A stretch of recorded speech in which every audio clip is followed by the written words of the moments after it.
Hello दोस्तों, आज हम बात करेंगे क्लासिफिकेशन ऑफ ह्यूमन राइट्स के बारे में। सो बेसिकली ह्यूमन राइट्स होता क्या है? Human rights are fundamental entitlements inherent to all individuals. मतलब कि हर एक इंसान की मौलिक अधिकार है ह्यूमन राइट्स। ओके, इसमें कोई भेदाभेद नहीं है। कोई nationality, gender and religion, ethnicity means जाति, कोई भेदभाव नहीं किया गया है। Basically this is classified into two categorise, that is civil and political rights, and number 2 is economic, social and cultural rights. Okay, and some frameworks recognize the third category, that is collective rights. तो basically तीनों में अंतर क्या है? First generation rights और civil and political rights में बोला गया है कि this rights protect individuals freedom and ensure participation in civil and political life without discrimination और रिप्रेशन। मतलब कोई डिस्क्रिमिनेशन ना करके, ठीक है, भेदभाव ना करके हर एक इंसान की फ्रीडम को प्रोटेक्ट करने के बारे में इस राइट्स में बोला गया है। फर्स्ट जनरेशन राइट्स में बोला गया है। सेकेंड जनरेशन राइट्स में क्या बोला गया है?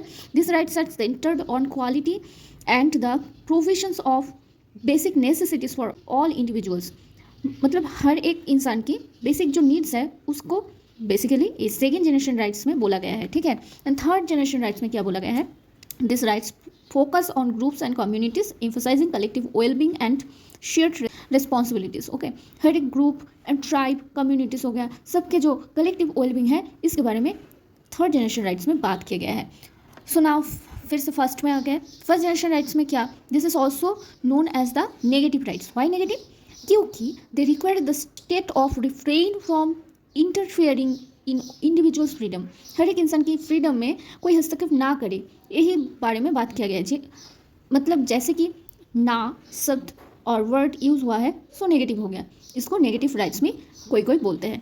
And for example right to life and liberty, freedom of speech, assembly and religion.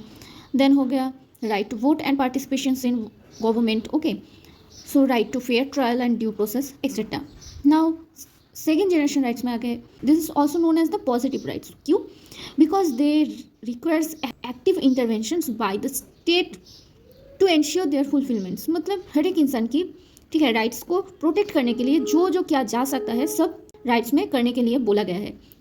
So this is positive rights. For example आ गया right to education, health care, right to work and fair wages, right to social security and labouring, okay etcetera. Now आ गया third generation rights और collective rights.